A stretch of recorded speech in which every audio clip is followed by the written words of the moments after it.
Hi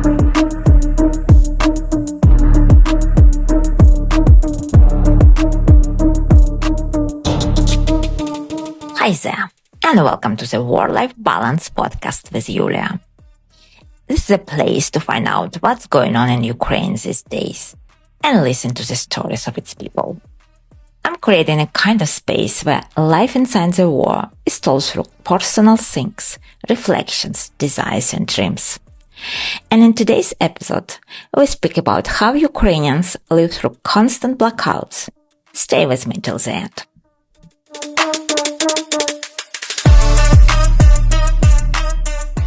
I got this new couple recently moved into one of the apartments near mine.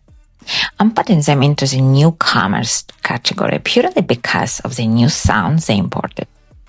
Loud music, loud stomping, and loud sex. That last kind of loud always kicks in right when it's our tune for a blackout. Makes you wonder if we even exist in this bleak and very black reality. They seem to be making love just fine. Flexibility as a survival mechanism is pretty much the defining trait of Ukrainian society. It comes from our long history of political, social, and historical instability. Ukrainians got used to systems that don't work and need to be finished manually. Take the 90s, when we had food shortages. You know, the special moment when stores have nothing. No bread, no groceries, no candy. You walk in and the entire display is a long line of one type of canned fish and one type of tea. My family baked bread at home because buying it meant standing in endless lines. And pancakes too, a sort of avant-garde Ukrainian adaptation style.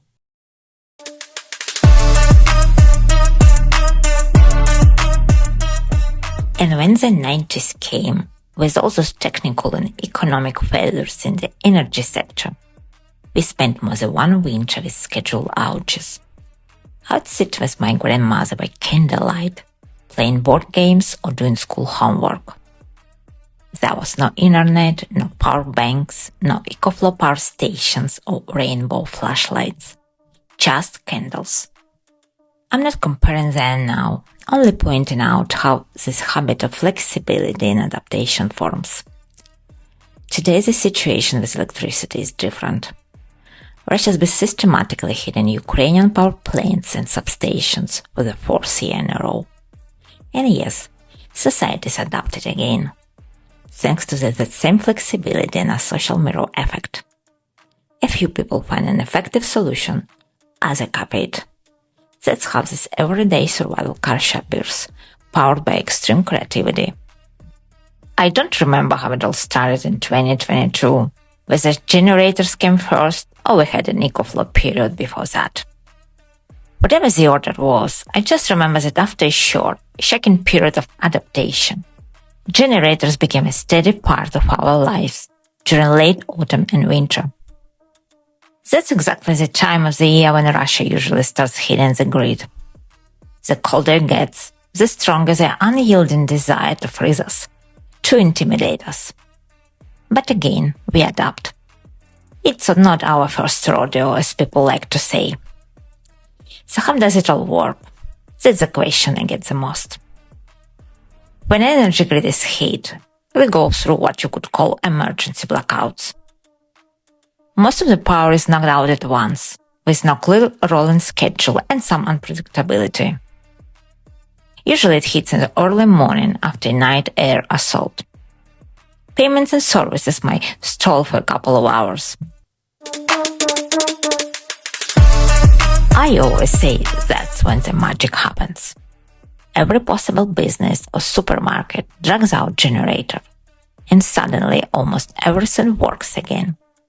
My favorite example is Nova Poshta, Ukrainian postal service.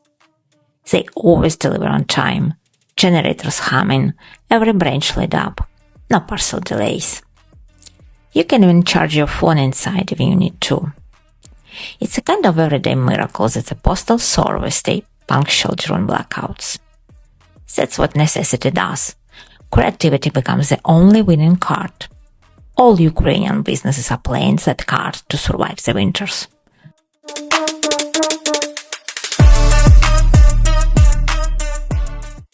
But let's get back to the blackouts. Once the system stabilizes, we usually get a somewhat predictable schedule for when it's our turn to sit in the dark. After a massive attack like these days, the electricity-free hours are endless. Right now in Kyiv, some areas get 18 hours of blackout.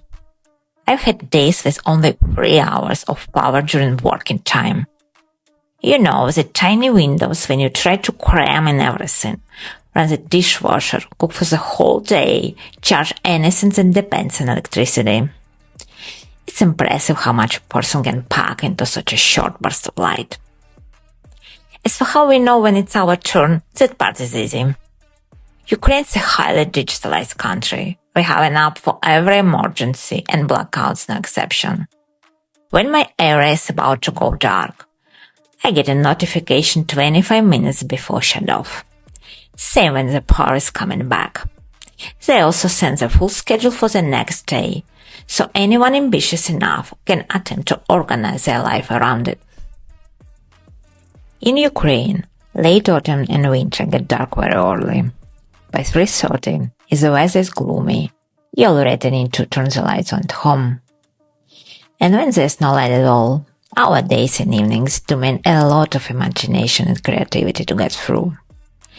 Everyone finds their own way. Some friends have eco-flows, so they can work calmly with internet access. Some escape to bars or co-working spaces. Many people buy small gas stoves so the family can cook. Big city manage. Small towns struggle much more, whether it's heating space or just getting around. And it demands even more flexibility and creativity.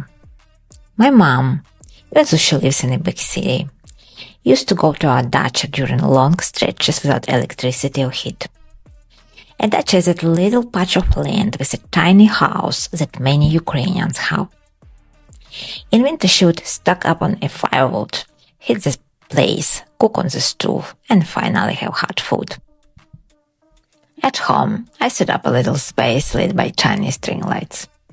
I have a lot of them in different colors, and they replace candles for me. In the evenings, I download something on Netflix or YouTube and watch it even without electricity. And meanwhile, life keeps going in this strange rhythm of darkness and improvisation. You learn to measure your days not by hours, but by whatever slice of electricity drops into your lap. You learn how to calculate electricity hours, cook food in advance, that meetings can happen in stairwells or in a nearby cafe, and that whole cities can function on horizontal organization alone. And if you want a couple of pieces of advice, always have cash with you in this crazy world. I learned the hard way. Never take mackerel out of the fridge before checking the blackout schedule. You never know how long that smell will stay in your apartment. And there's one part that still surprises me. In all this mess, people somehow manage to stay human. They study, they joke, they run business on generators. They share something with neighbors they barely know. And yes, some newcomers even manage to have very enthusiastic blackout sex. Because life goes on until it's stopped, right?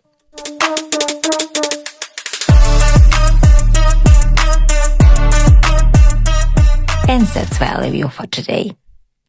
Thanks for sticking with me till the end of this episode, and take care wherever you are.